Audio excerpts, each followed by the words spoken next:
Today we celebrate America. Our freedom, our liberty, our independence.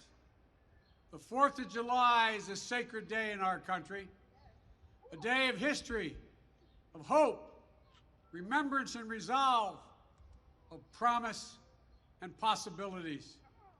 Before me stands monuments to the greatest and the goodness of our nation, monuments of light and liberty.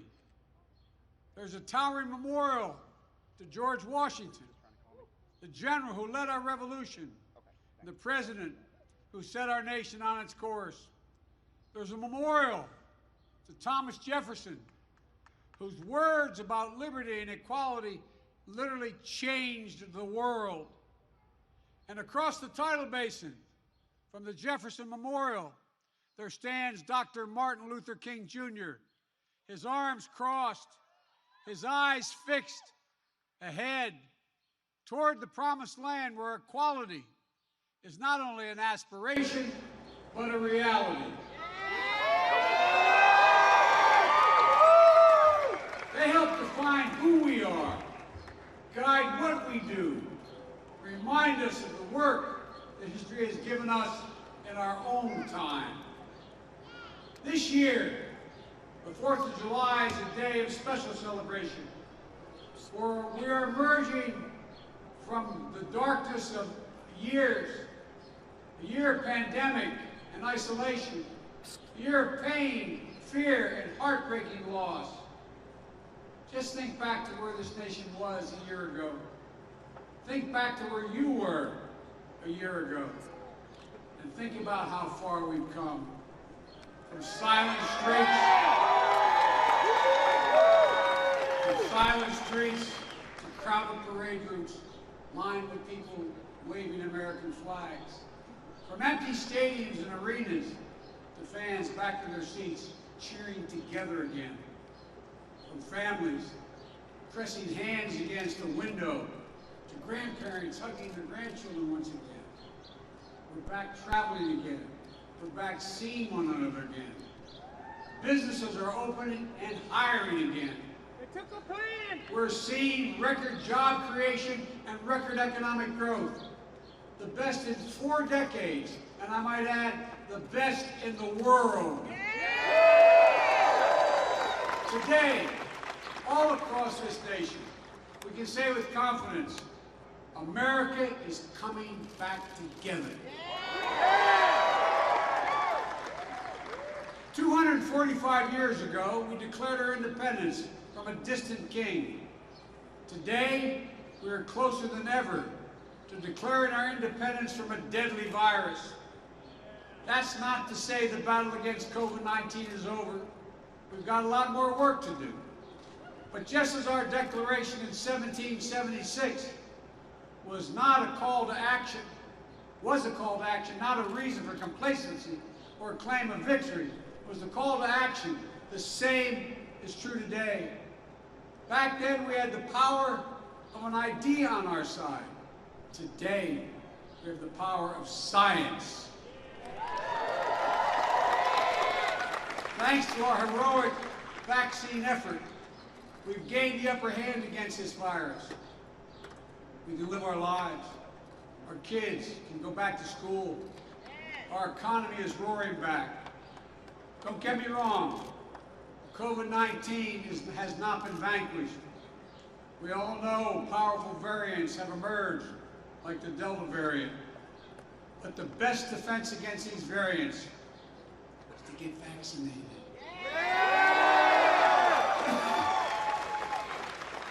My fellow Americans, it's the most patriotic thing you can do. So please, if you haven't gotten vaccinated, do it now. For yourself, for your loved ones, for your community, and for your country. You know, that's how we're going to stay ahead of these variants and protect the hard-won progress we've made. We never again want to be where we were a year ago today. So today, while the virus hasn't been vanquished, we know this: It no longer controls our lives. It no longer paralyzes our nation. And it's within our power to make sure it never does again. And for that, we can thank the scientists and researchers, the educators, and all the other frontline and essential workers, like many of you here today, who became the light to see us through the darkness. I hope you know that you, the American people, have been part of one of the most remarkable achievements in American history. But in this moment of joy, we know that this day falls hard on all those who've lost a loved one. As I've told you before, each day I carry a card in my pocket with my schedule on it. And the back of that schedule, on that card, I have the number of Americans who've lost their lives to COVID, the precise number. As of tonight, that number is 603,018 people have lost their lives. There are husbands and wives, mothers and fathers, sons and daughters, brothers and sisters, grandparents, friends, neighbors, co-workers. And we also remember all those who lost this year, that we lost, and families lost to other causes of death, and cruel twists of fate. They too left behind loved ones, unable to grieve or mourn or find closure.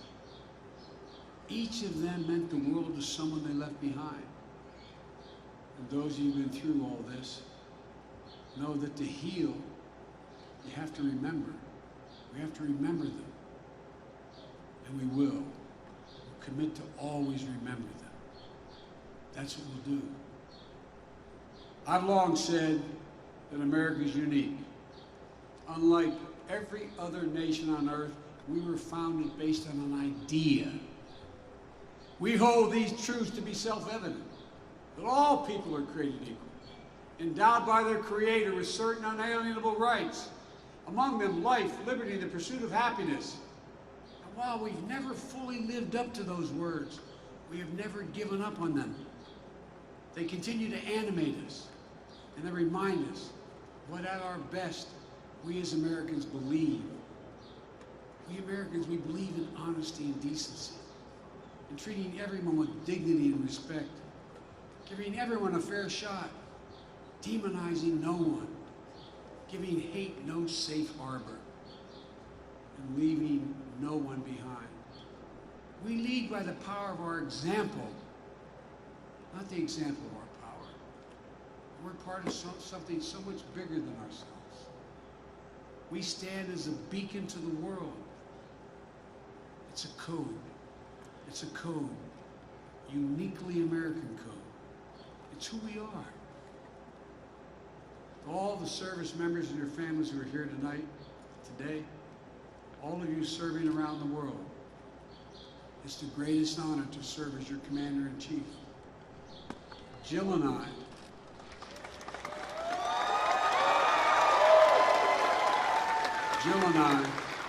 and our entire family, thank you for your service and sacrifice. Like so many military families, thinking of the loved ones who served, we think of our son Bo today. You're all part of a long chain of patriots who pledged their lives and their sacred honor in defense of this nation and democracy around the world, for freedom and fair play, for peace and security and opportunity, for the cause of justice, for the soul of America itself. But the defense of all that we love doesn't fall on your shoulders alone. It falls on all of us, every one of us, every American. Each day we're reminded there's nothing guaranteed about our democracy, nothing guaranteed about our way of life. We have to fight for it, defend it, earn it. Folks, it's up to all of us to protect the right to life, liberty, and the pursuit of happiness. the right to equal justice under the law, the right to vote and have that vote counted, the right to breathe clean air, drink clean water, and know that our children and grandchildren will be safe on this planet for generations to come. The right to rise in the world as far as your God-given talent can take you, unlimited by barriers of privilege or power. One of the great gifts of the spirit of independence. And think about this. One of the great gifts is our capacity to see ourselves whole and see ourselves honestly. What we've gotten right, what we've gotten wrong. It's a measure of the greatness of America, and we are a great nation. We don't seek to bury the wrongs. We face it. We work to make it right. You know, history tells us that when we stand together, when we unite in common cause, when we see ourselves not as Republicans or Democrats, but as Americans, then there's simply no limit to what we can achieve. None. And today, we see the results of the unity of purpose. The unity of purpose in forging in our nation, we're forging in our nation. For together, we're beating the virus. Together, we're breathing life into our economy. Together, we will rescue our people from division and despair. But together, we must do it. Over the past year, we've lived through some of our darkest days. Now I truly believe, I give my word as a Biden, I truly believe we're about to see our brightest future. Folks, this is a special nation, a great nation. And there is a timeless truth about America, the most powerful idea in the history of the world, in the hearts of the people of this country. It beats in all our hearts.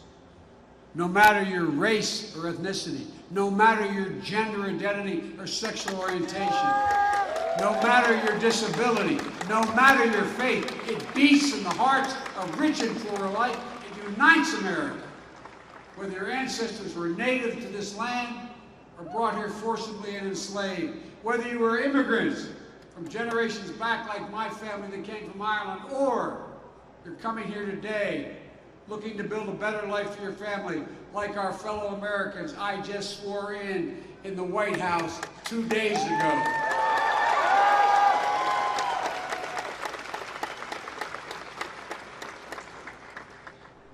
The American creed, we use that phrase, the American creed, is we're all equal, created equal. It was written a long time ago. But the genius is that every generation of Americans has expanded it wider and wider to include those who were excluded before. That's why it's never gathered dust in our history books. It's still alive today. Alive in our hearts, alive in the work of our hands, alive not only in the history we read, but in the history we're making. My fellow Americans, now, we are the guardians of that very idea of America. It's up to us to save it, to preserve it, to build on it. And I know we will. On this sacred day, I look out to those monuments on our National Mall and beyond them, into the hearts of our people across the land. And I know this, it's never, ever been a good bet to bet against America. Never. We just have to remember who we are. We are the United States of America. And there's nothing we can't do if we do it together. Folks, happy 4th of July, America. God bless you all, and may God protect our troops. Thank you, thank you, thank you.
gentlemen.